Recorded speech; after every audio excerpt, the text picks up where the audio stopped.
The lunch rush hit like a tidal wave.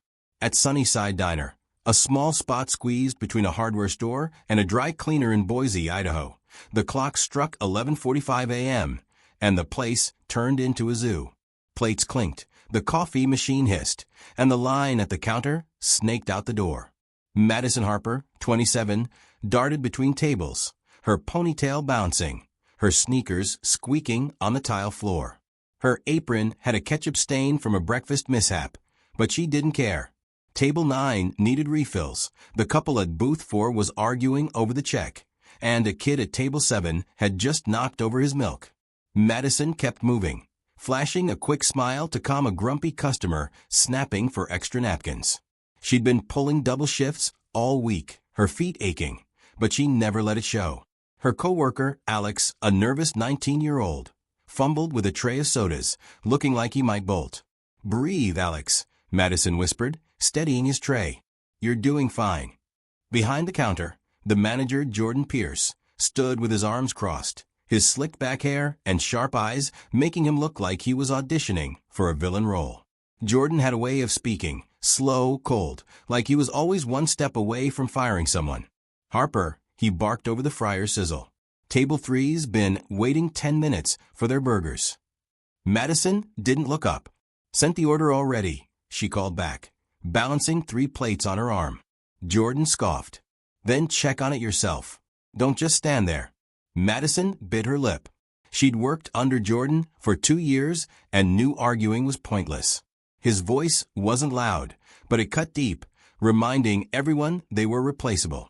She was heading to the kitchen when she saw him, an old man by the door, his jacket frayed, his hands trembling. His gray hair was thin, his eyes distant, like he wasn't sure where he was. A faded military patch on his sleeve caught her eye, maybe from the Vietnam era. No one else noticed him. Customers were too busy eating or scrolling their phones. Jordan was too busy glaring at Alex. Madison set down her plates and walked over. "Sir, you okay?" she asked softly. He blinked, confused, then mumbled, I was supposed to meet someone, I think." His voice was rough, barely audible. She saw a dog tag peeking out from his collar, worn and scratched. "You hungry?" she asked. He nodded slowly, a faint smile breaking through. "Something hot would be nice." The diner had a strict rule, no free food. Jordan had drilled it into everyone, even taping a sign in the break room that read, "This ain't a charity." But Madison didn't care. Not when this man looked like he hadn't eaten all day. She led him to a booth, grabbed a spare blanket from the lost and found, and draped it over his shoulders. Then she slipped $12 from her tips into the register and called to the cook, "Taylor, 1 meatloaf plate, extra gravy, mashed potatoes, and carrots. Quick, please." Taylor raised an eyebrow, but nodded. He'd worked with Madison long enough to trust her. She brought the plate herself, along with a glass of warm water and a biscuit. The man stared at the food, then at her, his eyes misty. "You didn't have to do this," he whispered. Madison smiled. "Yeah, I did." But as she turned to check her other tables, Jordan stepped out from behind the counter. His face was tight, his eyes locked on her. He'd seen everything. "Harper, what the hell was that?" he said, loud enough for nearby tables to turn. The diner didn't go quiet, but the air shifted. A woman with a stroller paused. A guy at the counter pulled out his earbuds. Madison faced him, her voice calm. "He was hungry, Jordan. I paid for it myself." Jordan's eyes narrowed.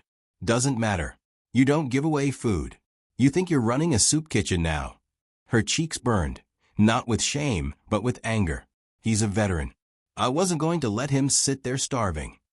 Jordan stepped closer, his voice low and sharp. "You don't make the rules." "I do." Madison held his gaze. "Then dock my pay. Write me up. But don't make a scene." Jordan smirked, turning to the room. "Everyone listen up. Your waitress here decided to give out free meals. Want a handout?" asked Madison. "She's paying." The diner went silent. Fork stopped. A kid's giggle cut off. The old man looked up, confused, his fork shaking in his hand. Madison's heart sank, but she didn't flinch. Jordan wasn't done. "You're fired, Harper. Apron off. Get out." The words hit like a punch. No warning, just humiliation in front of everyone. Alex froze by the soda machine. Taylor peeked out from the kitchen. The old man stood, his voice shaky. She didn't do anything wrong. I didn't ask for this. Jordan waved him off. Eat your food, sir. Stay out of it. But the man didn't sit. He reached into his pocket and pulled out a small, worn medal. A bronze star, faded but real. I fought in Da Nang, he said. Lost friends. She showed me kindness you wouldn't understand. Madison stepped forward. Sir, please, just eat. It's okay. But his eyes locked on hers. They'll hear about this, he muttered, almost to himself. She didn't know what he meant. She untied her apron, folded it, and walked out into the rain, her heart pounding. Inside, Jordan strutted like he'd won. But the room wasn't with him. Customers whispered. A couple left their table. Alex wiped his eyes. The veteran ate slowly, his medal on the table, and something was brewing that no one saw coming. Rain poured outside as Madison stood under the diner's awning, her breath visible in the chilly Boise air. Her sneakers were soaked, and her thin jacket did little against the wind. She wasn't crying, she wouldn't give Jordan that satisfaction, but her chest felt tight, like someone had squeezed her heart. 2 years at Sunnyside, pouring coffee, wiping tables, remembering which regular wanted extra ketchup, all gone in a snap. She thought of her rent, her car payment, the groceries she'd planned to buy after her shift. Her tips were still inside, but going back to face Jordan felt like walking into a lion's den. She pulled out her phone, hands shaking, and texted her friend Morgan. Fired. Don't know what to do. Morgan replied instantly. What? Call me now. Madison hesitated. She wasn't ready to talk, not yet. Inside the diner, the mood had shifted. The clatter of plates slowed, and conversations turned to whispers. Alex, still clutching his tray, stared at the door where Madison had left. He was new, barely a month in, and Madison had been the only one who didn't snap at him when he messed up orders. He glanced at Jordan, who was back behind the counter, counting cash like nothing happened. That wasn't right, Alex muttered to Taylor, the cook, who was flipping burgers. Taylor nodded, his jaw tight. She paid for the guy's food. Jordan's just a jerk. At the booth, the old man, his name was Henry, though no one knew it yet, ate slowly, savoring each bite of meatloaf. His hands steadied a bit, but his eyes kept drifting to the door. He felt guilty, like he'd caused this mess. He'd wandered into the diner because it was warm and he hadn't eaten since yesterday. Madison's kindness had caught him off guard, like sunlight breaking through a storm. He touched the bronze star on the table, remembering faces of friends he'd lost decades ago. A woman at the next table, Emma, a retired teacher with gray curls and a soft voice, leaned over. You okay, sir? She asked. Henry nodded, but his voice cracked. That girl didn't deserve that. I didn't mean to cause trouble. Emma frowned, glancing at Jordan. You didn't. She did what was right. Emma had been coming to Sunnyside for years, always with a book and a cup of tea. She'd seen Madison work long shifts, always smiling, even when customers were rude. Emma pulled out her phone and started typing, her fingers quick. She posted on a local Boise group on social media. Just saw a waitress at Sunnyside Diner get fired for buying a meal for a hungry veteran. Manager's a bully. Spread the word. Within minutes, the post had likes and comments. That's awful, one person wrote. What's her name? Another asked. Back at the counter, Jordan noticed the shift in the room. A couple at table 5 left half their food and walked out without paying. A man in a trucker hat, a regular named Riley, tossed a $20 bill on his table and muttered, I'm done with this place. Jordan shrugged it off, but Alex didn't. He slipped into the kitchen and whispered to Taylor, People are mad. They're talking about Madison. Taylor wiped his hands on his apron. Good. Jordan needs to feel it. Outside, Madison finally called Morgan. I'm such an idiot, she said, her voice low. I should have known Jordan would flip. Morgan's voice was firm. You're not an idiot. You help someone. That's who you are. Madison sighed, leaning against the wall. Yeah, and now I'm jobless. Morgan paused, then said, Wait. My cousin works at the VA center. They're always looking for people. You'd be great there. Madison didn't respond. She wasn't sure she could think that far ahead. Inside, Henry finished his meal and stood, leaving the blanket folded neatly. He walked to the counter, where Jordan was still counting cash. "You made a mistake," Henry said, his voice stronger now. Jordan barely looked up. "Rules are rules, old man." She broke them. Henry's eyes narrowed. "You don't know what rules matter." He turned and walked out, clutching his medal. As he stepped into the rain, a black SUV pulled up across the street. Four men in crisp military uniforms climbed out, their boots heavy on the pavement. They weren't just any soldiers, they were Marines, and they moved with purpose. Henry froze, recognizing one of them, a tall man with a scar on his cheek. "Captain Ellis," Henry whispered. The Marines crossed the street, heading straight for the diner. Inside, Emma's post was blowing up online. Comments poured in. "That's Madison Harper. She's always so kind. Boycott Sunnyside." The diner's phone started ringing, but Jordan ignored it, unaware of the storm brewing outside. Alex peeked out the window and saw the Marines. His eyes widened. "Taylor, you gotta see this," he whispered. Taylor looked, then grinned. "Oh man, Jordan's in for it now." Madison, still outside, didn't notice the SUV. She was too busy trying to figure out how to pay her bills. But as the Marines reached the diner's door, their boots echoing like thunder, she looked up. Something big was about to happen, and she had no idea how it would change everything. The diner's door swung open, and the four Marines stepped inside, their uniforms crisp despite the rain. The room froze. Forks hovered over plates, and conversations died mid-sentence. The leader, Captain Ellis, a tall man with a scar on his cheek, scanned the room. His eyes locked on Jordan, who was still behind the counter, oblivious to the shift in the air. "Who's in charge here?" Ellis asked, his voice calm but heavy, like it could crack stone. Jordan looked up, startled, his hands pausing over the cash register. "I am Jordan Pierce, manager." "What's this about?" His tone was sharp, but a nervous edge crept in. The second Marine, a shorter man with a buzz cut named Logan, stepped forward. "We heard about a waitress getting fired for helping one of ours." Jordan's smirk faltered. "You mean Madison? She broke policy. No free food. I don't care who it's for." Ellis tilted his head. "She paid for it herself. You call that breaking policy?" Jordan shifted, glancing at the customers watching. "Doesn't matter. She didn't clear it with me. Rules are rules." The third Marine, a woman named Riley with a tight braid, crossed her arms. "Rules? You humiliated a woman for feeding a veteran. You think that's gonna fly with us?" Her voice was low, but it carried. Customers nodded, some pulling out phones to record. Alex, still by the soda machine, whispered to Taylor, "This is bad for Jordan." Taylor grinned, wiping his hands. About time someone called him out. At a nearby table, Emma, the retired teacher, spoke up. "She's right. Madison was kind, and you shamed her for it." Her voice shook with anger. Jordan snapped, "Stay out of this, lady. This is my diner." The fourth Marine, a quiet man named Mason, stepped closer, his eyes fixed on Jordan. "Your diner?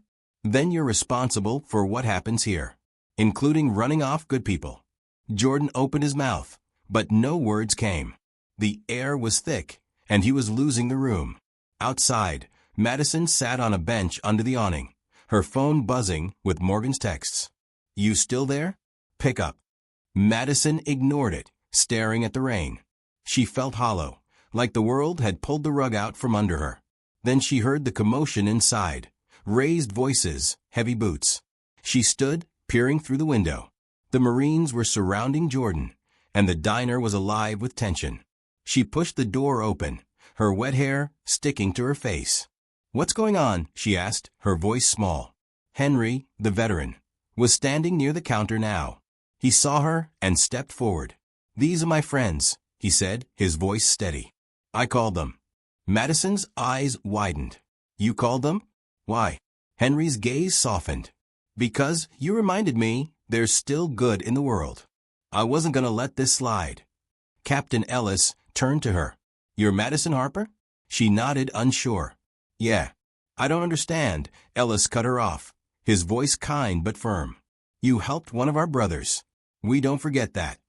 Jordan scoffed, trying to regain control. This is ridiculous. You can't just barge in here, and... Riley cut him off. We're customers now. For coffees, black. And we're paying. She slapped a 20 on the counter, her eyes daring him to argue. Jordan grabbed the bill, muttering, Fine. Alex, get their coffee. Alex hesitated, glancing at Madison.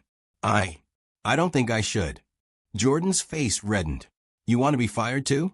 Alex swallowed hard, but stood his ground. Madison didn't do anything wrong. I'm not helping you. The room erupted in murmurs. A woman at table 3 clapped. Good for you, kid, she said.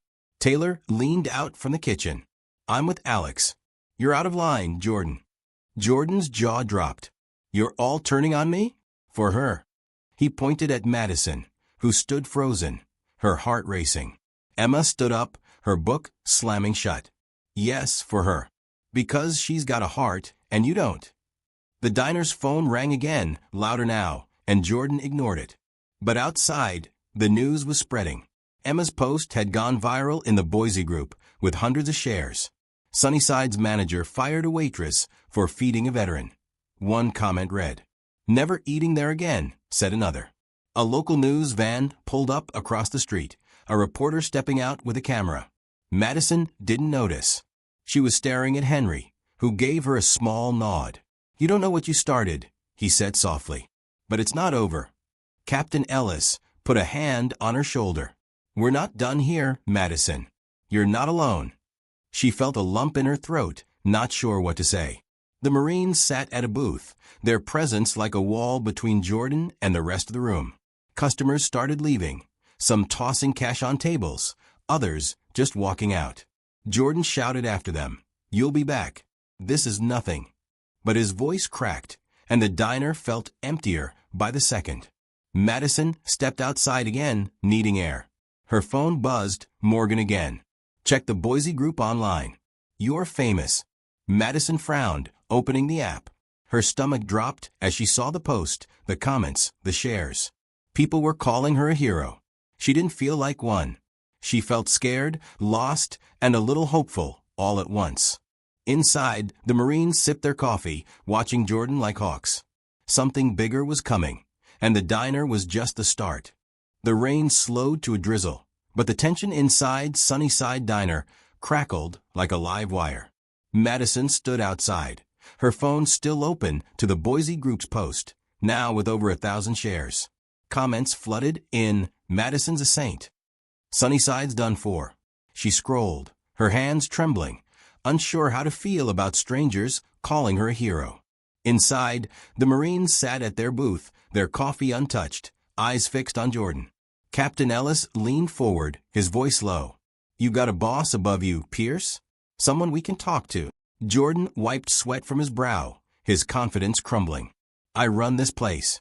That's all you need to know. Logan, the buzz-cut Marine, smirked. That's not what I heard.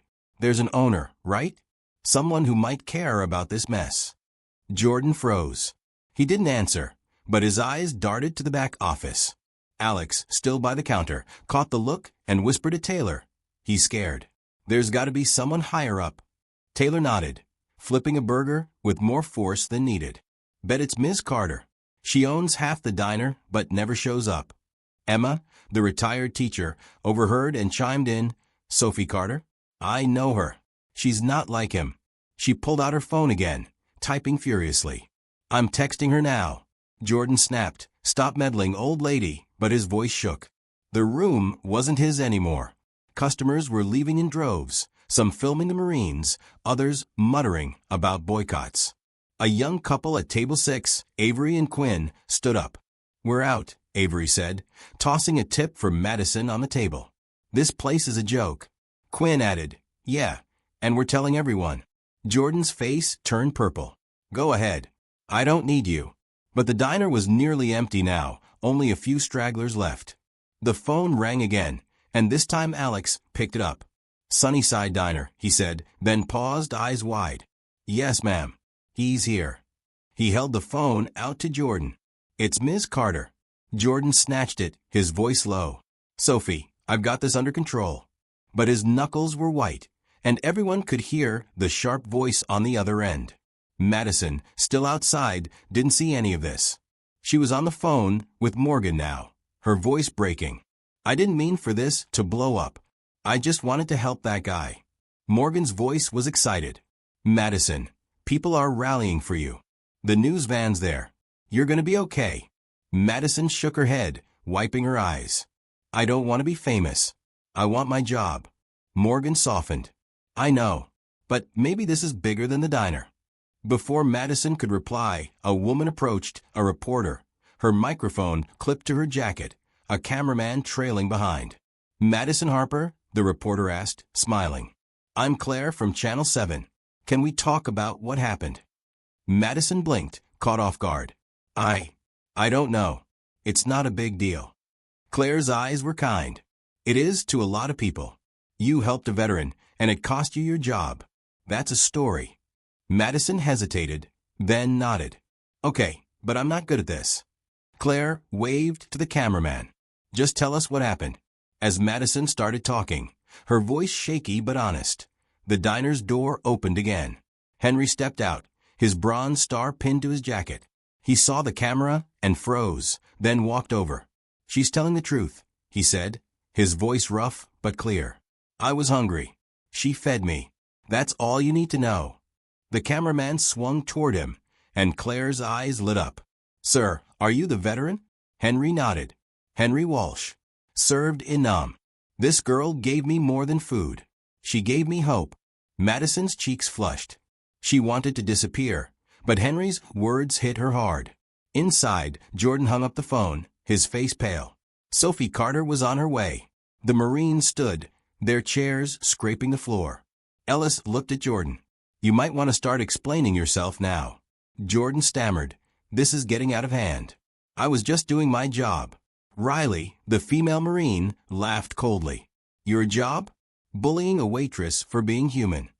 The room murmured in agreement. Alex, now bolder, spoke up. "Madison's the best worker here. You never cared about us, Jordan. Just your stupid rules." Taylor added, "I'm done too. I quit."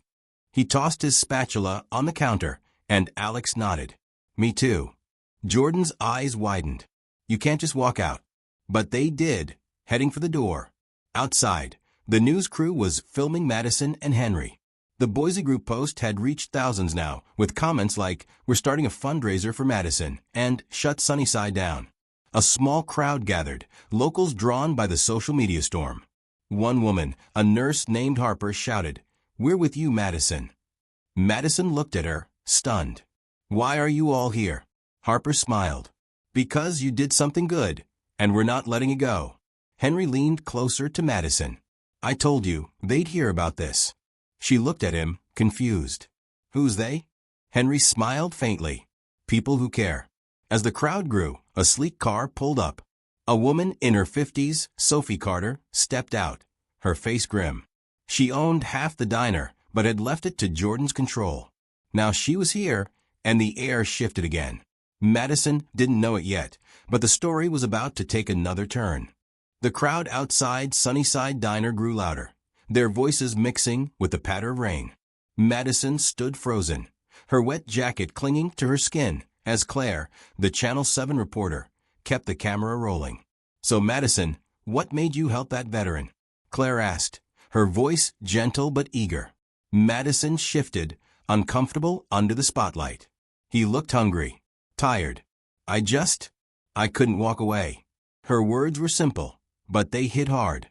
Henry, standing beside her, nodded, his bronze star gleaming faintly under the diner's neon sign. "She saw me when no one else did," he said, his voice rough but steady. The crowd murmured, some clapping, others wiping their eyes. Harper, the nurse, called out, "That's why we're here, Madison." Inside, Sophie Carter stormed through the diner's door, her heels clicking on the tile. She was sharp, her gray blazer crisp, but her face showed worry, not anger. The Marines stood as she entered, and Captain Ellis gave her a nod. "Ms. Carter, we need to talk about your manager." Sophie glanced at Jordan, who was wiping down the counter, pretending to be busy. "Jordan, what's going on?" she asked, her voice low but firm. Jordan shrugged, avoiding her eyes. "Just doing my job, Sophie." She broke rules. "I handled it." Sophie's eyes narrowed. "Handled it? The whole town's talking about this. You fired her for feeding a veteran." Jordan's jaw tightened. "She didn't ask me. I can't have employees giving stuff away." Sophie stepped closer. "She paid for it. You made a scene. That's not handling it. That's a mistake." The few customers left nodded. Emma, still at her table, spoke up. "He humiliated her in front of everyone. It was cruel." Jordan snapped. "This is my diner." Sophie cut him off. "It's my diner too, and I'm not okay with this." Outside, Madison's phone buzzed again. It was Morgan. "People are starting a fundraiser for you. Check the link." Madison opened it, her eyes widening. A local had set up a page, "Help Madison Harper after unfair firing." It already had $500 in donations. "I don't deserve this," she whispered to Henry. He shook his head. "You deserve more." Claire overheard and leaned in. "Mind if we share that fundraiser on air?" Madison hesitated, then nodded. "If it helps someone, sure." Back inside, the Marines were done waiting. Riley, the female Marine, turned to Sophie. "You gonna fix this, or do we need to keep pushing?" Sophie sighed, rubbing her temples. "I didn't know it was this bad. Jordan, we need to talk. Now." She pointed to the back office. Jordan's face fell, but he followed, muttering, "This is crazy." As the door closed behind them, Alex and Taylor, who'd quit, stood by the kitchen, watching. Alex whispered, "Think she'll fire him?" Taylor shrugged. "She better. He's been a jerk for years." Outside, the crowd was growing. A man named Ethan, a mechanic who'd known Madison since high school, pushed through. "Madison, I saw the post. You okay?" She forced a smile. "Trying to be." Ethan frowned. "Jordan's always been a bully. We got your back." He turned to the crowd. "Right, everyone?" Cheers erupted, startling Madison. She wasn't used to this, people showing up for her. Henry leaned in again. "Told you. People care." Then a new twist hit. A pickup truck pulled up, and a woman in her 60s, Linda, climbed out. She was Henry's sister, her face etched with worry. "Henry," she called, rushing over. "You didn't tell me you were here." Henry looked sheepish. "Didn't want to worry you." Linda hugged him, then turned to Madison. "You're the one who helped him?" "Thank you. He's been struggling since his wife passed." Madison's heart sank. "I didn't know. I just saw he needed help." Linda's eyes filled with tears. "He's been lost lately. You gave him a reason to keep going." The camera caught it all, and Claire whispered to her cameraman, "This is gold." The crowd grew quieter, moved by the moment. Inside, Sophie's voice echoed from the office. "You're on thin ice, Jordan." The Marines exchanged looks. Logan grinned. "Sounds like he's done." Ellis shook his head. "Not yet. But he's close." Outside, Madison felt overwhelmed. The fundraiser was up to $1,200 now, and strangers were chanting her name. She turned to Henry. "Why are they doing this?" He smiled, his eyes bright. "Because you did something real. It woke people up." Then another car pulled up, a sleek SUV. A man in a suit stepped out, holding a folder. He walked straight to Madison. "Ms. Harper, I'm David from the Boise VA Center. We heard what you did. Can we talk?" Madison blinked, confused. "About what?" David smiled. "A job. We need people like you." The crowd cheered louder, and Madison's knees felt weak. She looked at Henry, then Linda, then the Marines watching from the diner's window. The story wasn't over, but it was turning in ways she never expected. The Boise dusk settled in, casting a soft glow over the crowd outside Sunnyside Diner. Madison's breath caught as David, the man from the VA Center, waited for her answer. "A job?" she asked, her voice barely above a whisper. David nodded, his suit slightly damp from the drizzle. "We run programs for veterans. People with your heart, they're rare. We'd love to have you." Madison's eyes darted to Henry, who stood nearby, his sister Linda holding his arm. Henry gave her a small smile, like he knew this was her moment. "You'd be good at it," he said softly. The crowd, now dozens strong, hushed to hear her. Claire, the reporter, leaned closer, her cameraman zooming in. "What do you say, Madison?" Claire asked. Madison swallowed, overwhelmed. I need to think about it." David handed her a card. "No rush. Call me tomorrow." The crowd cheered anyway, their support wrapping around her like a warm blanket. Inside, the diner was a ghost town. Only the Marines, Emma, and a couple of stragglers remained. Sophie Carter emerged from the office, her face tight.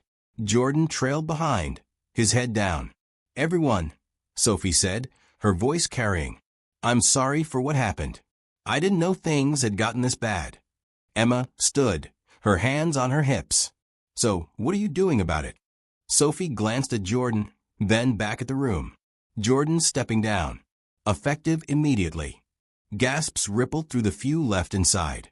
Riley, the Marine, nodded approvingly. "About time." Jordan's face twisted. "You can't do this, Sophie. I kept this place running." Sophie turned to him, her voice sharp. "You ran it into the ground. Look around. It's empty." Jordan scanned the diner, his eyes landing on the Marines, then the door where Madison stood, now visible through the window. He opened his mouth, then closed it, grabbing his jacket and storming out. He brushed past Madison without a word, climbing into his car and speeding off. The crowd booed, but Madison just watched, feeling no victory, only relief. Inside, Sophie approached the Marines. "I want to make this right," she said. Captain Ellis crossed his arms. "Start with Madison. She's the one you owe." Sophie nodded, stepping outside. The crowd parted as she approached Madison. "Ms. Harper, I'm Sophie Carter. I own part of this diner. What Jordan did was wrong. I'd like you to come back if you want." Madison blinked, caught off guard. "Back? After all this?" Sophie sighed. "I know it's a lot, but you're good at what you do. We need you." Madison looked at Henry, then Linda, then the crowd. Ethan, the mechanic, shouted, "You don't need that place, Madison. You're better than this." The crowd agreed, their voices rising. Madison's phone buzzed, Morgan again. "Don't take it. The VA job's better." Madison smiled faintly, then turned to Sophie. "Thank you, but I think I'm done here." Sophie nodded, respecting her choice. "I understand. If you ever change your mind, the door's open." She handed Madison an envelope. "Your tips from today, and a little extra." Madison took it, her hands shaking. The crowd clapped, and Claire's camera caught it all. Linda stepped forward, hugging Madison. "You gave my brother hope. I'll never forget that." Henry added, "Your family now, kid." Madison's eyes stung, but she held it together. The fundraiser online was at $3,000 now, with comments like, "Madison's a hero," and "Boise stand with you." A new twist came when a man in a veteran's cap pushed through the crowd. "Henry Walsh," she called. Henry turned, his face lighting up. "Tom, what are you doing here?" Tom, a grizzled man with a limp, grinned. "Heard you were in trouble. Had to see for myself." He turned to Madison. "You helped my old squad mate. Name's Tom Reed. We're starting a veterans lunch program at the community center. Want in?" Madison's jaw dropped. "Me? I'm just a waitress." Tom laughed. "You're more than that. Say yes." The crowd chanted, "Say yes. Say yes." Madison looked at Henry, who nodded, then at the Marines, who gave her thumbs up. She laughed, a real laugh, for the first time all day. "Okay. Yes." The crowd roared, and Claire whispered to her cameraman, "This is going viral." Inside, the Marines stood, ready to leave. Ellis approached Madison. "You did good, Harper. We'll be watching." Riley added, "Stay strong. You've got people now." As the Marines headed to their SUV, the crowd began to disperse, some snapping photos, others hugging Madison. The news van packed up, and Claire promised the story would air tonight. Madison stood with Henry and Linda, the VA card in her pocket, the envelope of tips in her hand. She felt lighter, like the rain had washed something heavy away. But the story wasn't done. A final twist was coming, one that would tie it all together. The Boise night air turned crisp, and the crowd outside Sunnyside Diner thinned, leaving only a few loyal supporters. Madison clutched the envelope Sophie had given her fingers tracing the edges. Henry and Linda stood close, their presence grounding her. The news van was gone, but Claire's promise of a broadcast lingered in Madison's mind. Her phone buzzed relentlessly. Morgan, the fundraiser, strangers sending support. She silenced it, needing a moment to breathe. "You okay, kid?" Henry asked, his voice soft. Madison nodded, but her eyes betrayed her. "Just a lot." Linda squeezed her arm. "You're stronger than you know." Inside, the diner was eerily quiet. The Marines had left, and Emma was gathering her things. Sophie stood by the counter, staring at the empty tables. She turned to Emma. "You think this place can come back from this?" Emma shook her head. "Not without change. People won't forget." Sophie sighed, then picked up her phone, dialing a number. "Mark? It's Sophie. We need to talk about selling the diner." Outside, a new figure approached, a young woman in a hoodie, her face familiar. "Madison," she called. Madison turned, squinting. "Jess? What are you doing here?" Jess, a former co-worker who'd quit Sunnyside last year, hugged her tight. "Saw the news online. Had to come. You stood up to Jordan." "I never could." Madison frowned. "I didn't stand up. I just did what felt right." Jess smiled. "That's why people love you. Listen, I work at the community center now. Tom wasn't kidding about that lunch program. You in for real?" Madison hesitated. "I don't know if I'm cut out for it." Jess laughed. "You're kidding, right? You're perfect. Say you'll try." Before Madison could answer, a loud voice cut through. "Madison Harper." It was Ethan, the mechanic, waving his phone. "The fundraiser's at $5,000. People are going nuts." The small crowd cheered, and Madison's jaw dropped. "That's too much. I can't take it." Ethan grinned. "It's not just for you. People wanted to help veterans, like Henry." Henry's eyes widened. "Me? I don't need," Linda cut him off. "Henry, let people help. You've earned it." A new twist hit when a car screeched to a stop. A man in a flannel shirt jumped out. Jordan's brother, Kyle. "What's all this?" he shouted, glaring at Madison. "You ruined my brother's life." The crowd tensed, and Ethan stepped forward. "Back off, Kyle. Jordan did this to himself." Kyle's face reddened. "He was just following rules. You turned the town against him." Madison stepped between them, her voice steady. "I didn't want this, Kyle. I just fed a man who was hungry." Kyle pointed at her. "You got him fired. He's got a kid, you know." The crowd murmured, and Madison's stomach twisted. She hadn't known Jordan had a son. "I didn't mean for that," she said softly. Kyle scoffed. "Too late now." He turned to leave, but Sophie stepped out, overhearing. "Kyle, wait," she called. "Jordan's not fired." He stepped down. "I'll make sure he lands okay." Kyle paused, his anger faltering. "You better." He climbed back into his car and drove off. Madison looked at Sophie, confused. "Why'd you do that?" Sophie shrugged. "He's got a family. Doesn't excuse what he did, but I'm not heartless." The crowd nodded, some softening. Inside, Emma approached Sophie. "You're selling the diner?" Sophie nodded. "It's time. This place needs a fresh start." Emma smiled. "Good. Maybe someone kind will take it." Outside, another surprise arrived. A van pulled up, and Tom Reed, the veteran, hopped out with two others in veterans' caps. "Madison Henry." Tom called. "We got something for you." They opened the van, revealing boxes of food, sandwiches, fruit, water. "For the lunch program," Tom said. "Thought we'd start tonight." Madison's eyes filled up. "You did this for me?" Tom shook his head. "For all of us. You kicked it off." Henry clapped her shoulder. "Told you, kid. You started something." The crowd helped unload, their voices mixing with laughter. Jess turned to Madison. "See? You're already part of this." Madison smiled, her heart lighter. "Okay, I'm in." Tom cheered, and the group chanted her name. But then, a final twist. A woman in a scarf approached, holding a letter. "Madison? I'm from the VA. David sent me. This is for you." Madison opened it, her hands shaking. It was a formal job offer, program assistant at the VA center, starting next week. She looked at Henry. This is real. He nodded. As real as it gets. The night closed with Madison holding the letter, surrounded by people who'd become her family. The diner's lights dimmed, but her future was just beginning. The Boise stars peeked through the clouds, casting a faint glow over the now quiet street outside Sunnyside Diner.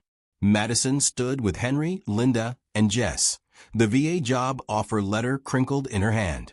The crowd had mostly dispersed, but a few lingered, their voices warm with support. Ethan handed her a coffee from a nearby shop. "You're gonna need this," he said, grinning. Madison smiled, her first real one in hours. "Thanks, Ethan." Henry nudged her. "You ready for what's next?"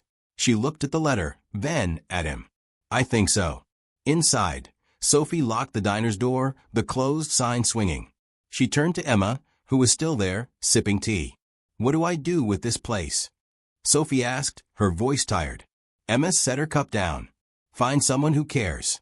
Like Madison." Sophie nodded, thoughtful. "Maybe I will." Outside, Tom Reed and his veteran friends were packing up the food van. Tom called to Madison. "Lunch program starts Saturday. You're leading the first shift." Madison's eyes widened. "Me? I don't know how." Tom laughed. "You'll learn. We trust you." Linda hugged her. "You've got this. And Henry's gonna help." Henry grinned, his bronze star pinned proudly. "Damn right I am." The group laughed, the sound cutting through the night. Then, a final surprise pulled up, a familiar car. Morgan jumped out, her hair a mess from rushing over. "Madison," she shouted, running to hug her. "I saw the news. You're a star." Madison laughed, hugging back. "I'm a mess is what I am." Morgan pulled back, eyes shining. "No, you're amazing. I'm so proud." She turned to the group. "Who's up for pizza?" "My treat." The small crowd cheered, and Jess clapped.